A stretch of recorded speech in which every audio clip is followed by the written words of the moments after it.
I'm Dory Lerner. I'm the educator here at the National Civil Rights Museum. This is also the site of the former Lorraine Motel. The Lorraine Motel was originally called the Windsor Hotel. It opened in the 1920s, and then after being an all-white only hotel, or a whites-only hotel in an all-black neighborhood for 20 or more years, in 1942, a brilliant business couple named Walter and Lori Bailey bought the property and renamed it the Lorraine Motel, named after the Nat King Cole song, Sweet Lorraine. Everyone, this motel had deep history in Memphis and in the United States, both because of Dr. King having been assassinated here April 4th, 1968, but also because of the many famous African Americans who stayed here as they traveled through the segregated South.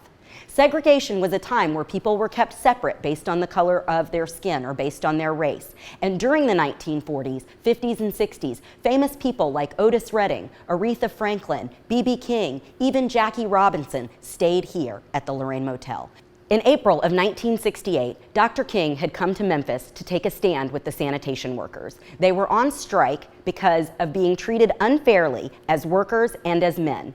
They were striking for fairer pay and safer working conditions, and Dr. King came here to be a part of their strike. Tragically, Dr. King was killed here April 4th, 1968. And although his life ended that day, it was really the beginning of his legacy. We want you to know the civil rights movement did not end that day. The civil rights movement lives on through each and every one of us. And through this visit to the museum, we hope you will feel inspired to stand up as a change maker yourself, because that is how the movement continues. We want you to know that Dr. King didn't only die here. It was the place where we learned about all of these wonderful things he lived for. He believed in equality, he believed in justice, and he believed in freedom for all people. And he didn't lead the civil rights movement alone. He changed the world with the help of thousands, if not millions, of other people, many of them young people just like you. Hi again, I'm Miss Dory, and I'm so excited to share this small but mighty story time with you today. This is a special edition of our story time in honor of Black History Month. So today I'm going to read a most beautiful book with you. It's called The Undefeated. It was written by the famous poet Kwame Alexander and illustrated by my very favorite children's book illustrator, Kadir Nelson. So everyone, this is The Undefeated. It was published by Houghton Mifflin Harcourt. The Undefeated. This is for the unforgettable, the swift and sweet ones who hurdled history and opened a world of possible. Everyone, have you ever heard of Jesse Owens? He was a 4-time gold medalist in the Olympics in Berlin in the 1930s.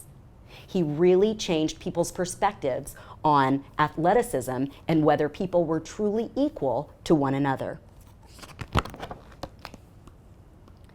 The ones who survived America by any means necessary. Do you know who said by any means necessary? Those are the famous and immortal words of the Honorable Malcolm X. And the ones who didn't. Because not everyone could stand up and fight. Many people knew how dangerous it was and were too afraid to stand, while others stood up because they were so courageous that they were willing to risk their lives.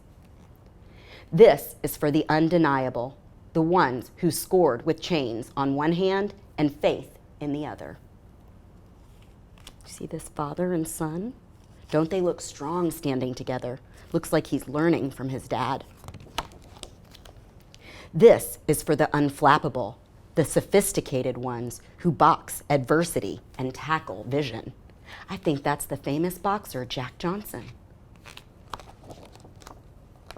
Those who shine their light for the world to see and don't stop till the break of dawn. There are many great famous African Americans in this picture. I see Phyllis Wheatley, who as a young woman was the first African American to publish her own book. It was a poetry book. And I see, Romare Bearden. I see many famous African Americans here who changed the world. We'll talk about more of them after we read our book. This is for the unafraid, the audacious ones who carried the red, white, and weary blues on the battlefield to save an imperfect union. What that means is to save a country that is supposed to be united, even though we were imperfect because we were not treating each other fairly and like we were all equal. The righteous marching ones who sang, "We shall not be moved because Black lives matter." Do you see the famous John Lewis? He was very young in this picture, like in his 20s. He later grew up to be a politician. He was a congressman and representative. So important because he told all of us that we could stand up no matter our age and protest for equal rights, and that we should get into good trouble.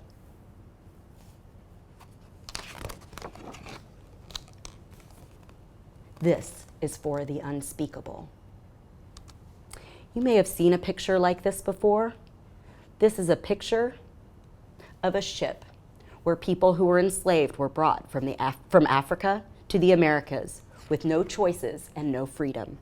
Their lives were changed forever when their freedom was stolen from them, along with their families and their culture and their religion and their music. These were people who were enslaved.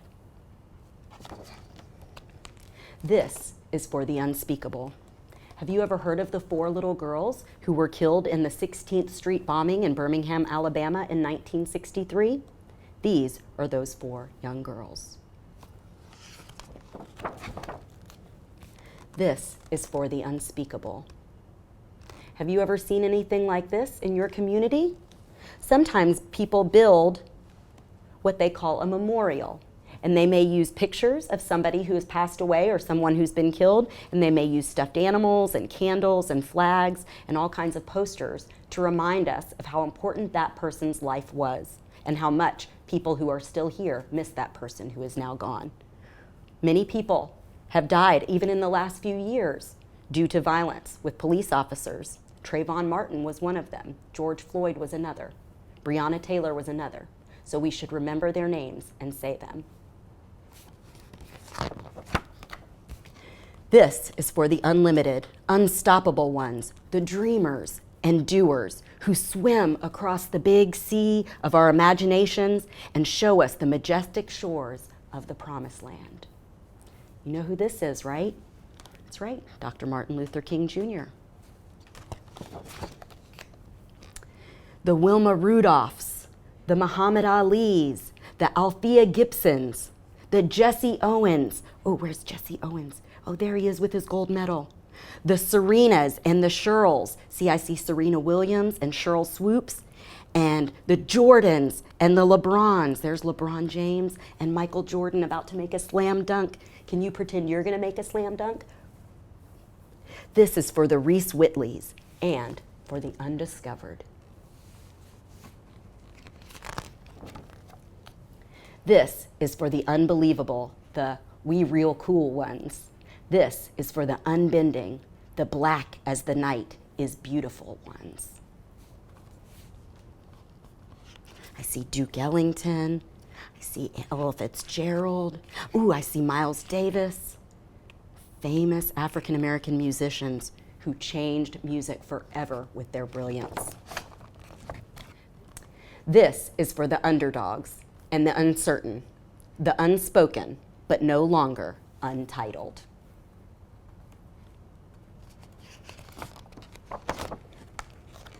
This is for the undefeated. This is for you and you and you.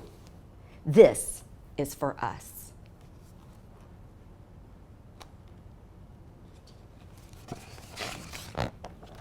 And everyone, that is the end of our story, but I do want to read a short afterword from Kadir Nelson and from Kwame Alexander. Kwame Alexander said, "I started writing this poem in 2008. That was the year my second daughter, Samaya, was born. And 3 months later, Barack Obama became the first African-American president of the United States. This poem was my tribute to both. I wanted to establish from the very beginning that much of what I'm talking about in this poem, so much of American history, has been forgotten, left out of the textbooks, and that to truly know who we are as a country, we have to accept and embrace all of our woes and wonders.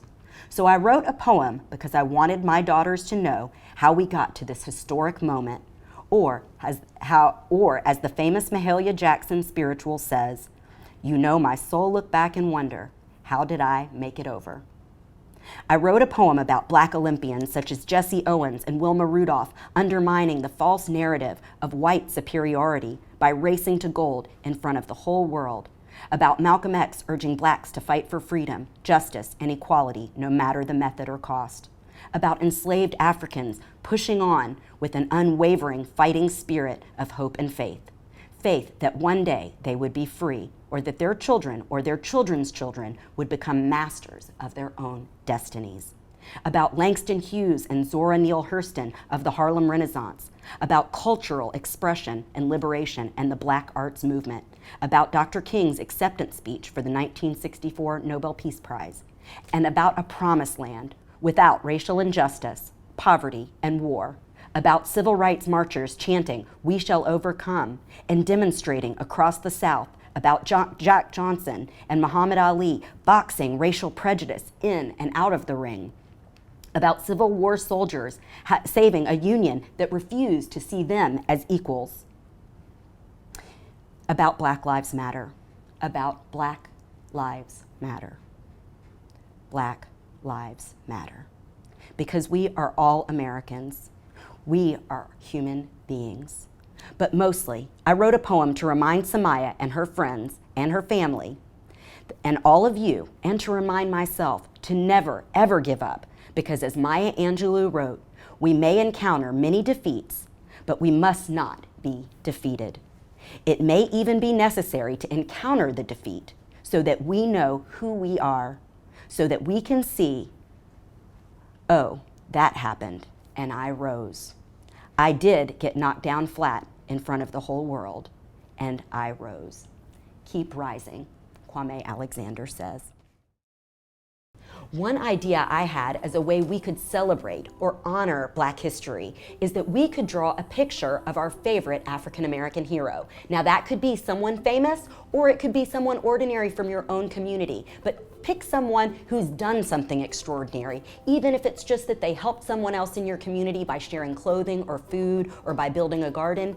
Any person who stands up and makes a change in the community is doing the positive work that Dr. King hoped we would do. So everybody, think of people that you might draw. Now, your picture can be done in black and white, just using a pencil and white paper, or you could use crayons or markers and try to give many beautiful skin tones if you can, because if there's one thing we've learned, it's that melanin is beautiful, and we want to see all the beautiful shades of people's skin colors in all of your artworks. So everyone, please draw a picture of somebody who you think has stood up for change, and choose an African American, either one who you've learned about in history or one that you would like, maybe an African American who you would like to learn more about.